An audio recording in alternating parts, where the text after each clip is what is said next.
Ito mga dapat natin aabangan mga kapamilya sa Batang Quiapo. Ito ngang si Tanggol ay gusto niyang kunin itong si Ramon sa ospital kasi alam niya na may binabalak masama ang Guerrero laban dito kay Ramon. Kaya ano pa ang ginagawa niyo? Mga kapamilya, lagi lang kayo makatotok sa telesiring ito.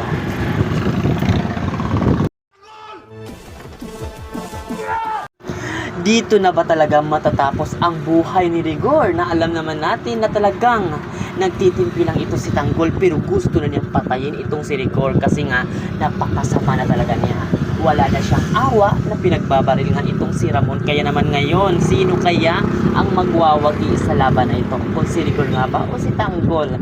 Gayong alam natin na ang resulta ng pagka-presidente ay pinigil lang naman ng Guerrero. Pag nalaman nga talaga ito ni Tanggol na may ginawa itong si Miguelito para pikiin ang resulta sa pagka-presidente, ano kaya ang kayang gawin ni Tanggol para sa mga tao ganit sa kapangyarihan? Mga pamilya, abangan natin ito palagi ang Batang Quiapo.